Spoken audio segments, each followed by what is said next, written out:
장경왕후 윤씨는 1491년 명문가인 파평 윤씨 가문에서 태어났습니다. 그녀의 아버지는 윤여필, 어머니는 정부인 신씨로 집안 자체가 조선 전기에 굵직한 인물들을 배출한 명문 중의 명문이었습니다. 특히 윤씨 가문은 기묘사와 인종 명조 때의 외척 정치와도 깊은 관련을 맺는 집안이었는데 장경왕후는 그 가문의 맏딸로 태어나 정치적 운명에 휘말릴 수밖에 없는 처지였습니다. 중종실록에는 그녀의 이름이 직접 등장하는 기록이 많지 않지만 오히려 그 점이 왕후로서의 생애가 화려하기보다 덧없이 짧았음을 상징한다고도 볼 수 있습니다. 후일 사관들은 장경왕후를 두고 덕이 있어 조정의 추앙을 받았으나 하늘이 수명을 다하지 못하게 하였다라고 평했습니다. 그녀는 어린 시절부터 총명하고 조신하다는 칭송을 받았습니다. 집안의 후손들은 장경왕후를 두고 천성이 온화하고 신중하여 말을 아끼고 행동을 삼갔다라고 전하기도 합니다. 훗날 그녀가 중종의 왕비가 되었을 때 궁궐 안팎에서 그녀가 과장되거나 권세를 탐한다는 소문이 거의 없었던 것은 이러한 성장 배경 덕분이었습니다. 1506년 조선 조정은 큰 혼란에 빠져 있었습니다. 바로 중종의 첫 번째 왕비인 단경왕후 신씨가 폐위된 직후였기 때문입니다. 신씨는 박원종, 성희안 등 중종반정 공신들과의 갈등으로 불과 7일 만에 폐위되는 운명을 맞았습니다. 왕비가 공석이 된 상황에서 조정 대신들은 새로운 왕비를 어떻게 정할 것인가를 두고 치열하게 논의했습니다. 그 결과 선택된 인물이 바로 윤여필의 딸 윤씨였습니다. 그녀는 1507년 정식으로 왕비 책봉을 받으며 장경왕후라는 존호를 갖게 되었습니다. 그러나 이 결정에는 단순한 덕망 있는 여성의 발탁이라는 배경만 있었던 것이 아닙니다. 윤씨 가문은 이미 권력 기반이 두터웠고 왕실과도 밀접한 옥맥을 이어온 집안이었습니다. 따라서 윤씨를 왕비로 맞이함으로써 중종은 불안정한 왕권을 강화하고 조정의 지지를 얻을 수 있었던 것입니다. 실록에서는 이 책봉이 조정의 의논에 따라 정해진 일이라 하며 윤씨가 정실로 들어옴으로써 중종의 정치적 기반이 한층 강화되었다고 덧붙였습니다. 왕비가 된 윤씨는 1511년에는 중종의 맏딸인 효혜공주를 낳았고 4년 뒤인 1515년 10월 22일에 아들을 낳습니다. 바로 훗날 인종이 되는 세자입니다.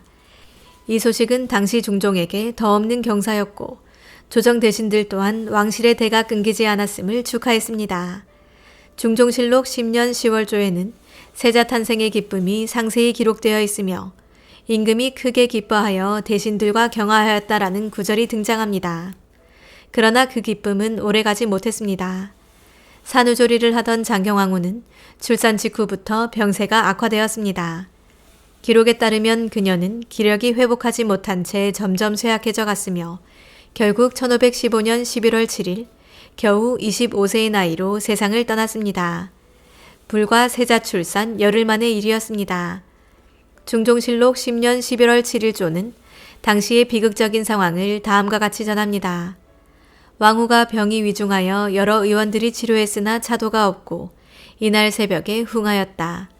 사관은 이어 조정이 모두 슬퍼하고 임금은 곡하며 도성을 진동시켰다라고 적었습니다.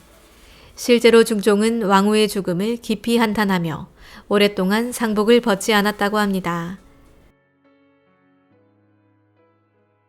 장경왕후의 갑작스러운 죽음은 단순한 개인적 비극에 그치지 않았습니다.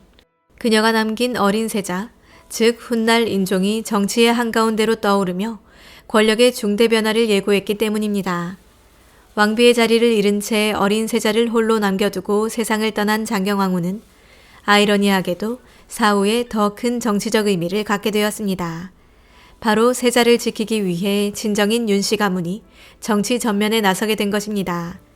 훗날 을사사화로 이어지는 윤씨 집안의 정치적 비극은 어쩌면 장경왕후의 요절에서부터 시작된 것이라고 할 수 있습니다.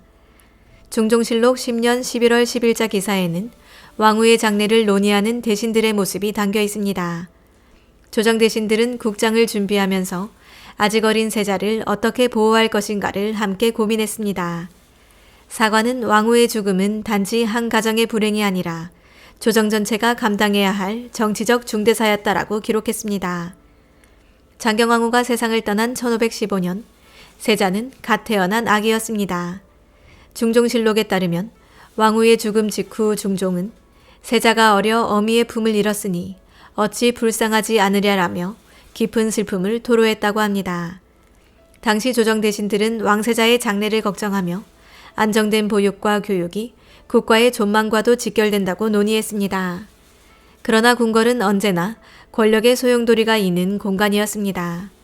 장경왕후가 남긴 세자는 어머니의 보호 없이 성장해야 했고 이는 훗날 정치적 도구로 이용되는 빌미가 되었습니다. 대신들은 세자의 양육을 둘러싸고 의견을 달리했으며 세자를 중심으로 한 정치적 세력 다툼이 서서히 고개를 들었습니다. 중종실록 11년 3월 기사에는 세자의 양육 문제를 두고 대신들이 장경왕후 친정인 윤씨 가문이 전면에 나서야 한다는 주장이 기록되어 있습니다. 이는 단순한 육아 논의가 아니라 왕실과 조정의 권력구조 재편의 시작이었습니다. 장경왕후의 죽음 이후 조정에서는 자연스럽게 그녀의 친정 가문인 파평 윤씨 세력이 부상하기 시작했습니다. 왕후가 생전에 보여준 온화함과 절제는 그리 길지 않은 생애였지만 사후에는 오히려 그녀의 가문이 정치 무대의 중심으로 끌려 들어오는 결과를 낳았습니다. 윤여필의 아들, 즉 장경왕후의 오빠 윤임은 점차 조정의 중추로 떠올랐습니다. 윤임은 세자의 외삼촌이라는 명분을 갖고 있었기에 왕세자의 안위와 교육 문제를 주도할 수 있었습니다. 그러나 이러한 외척의 권력 확대는 곧 조정 내부의 다른 신료들과의 갈등을 불러왔습니다. 특히 훈구파 대신들은 세자를 내세워 윤씨 가문이 세력을 키우는 것에 불만을 드러냈습니다.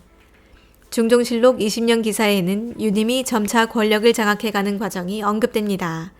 사관은 이를 두고 외척이 권력을 잡으면 나라가 어지럽다 하였는데 오늘의 일이 바로 그렇다라고 비판했습니다. 장경왕후의 아들, 세자는 본래 조정의 희망이었습니다. 그러나 그는 병약했고 외척 정치의 중심에 놓인 인물이기도 했습니다. 인종은 인품이 곱고 학문에 힘썼다는 평가를 받았지만 어린 시절부터 어머니 없는 궁궐에서 자라면서 권력 다툼의 한가운데에 놓여 있었습니다. 중종은 본래 세자를 총애했지만 궁궐의 정치 상황은 세자의 입지를 흔들었습니다. 특히 장경왕후 사후 계비가 된 문정왕후 윤씨의 아들 명종이 태어나면서 세자의 지위는 점차 위태로워졌습니다.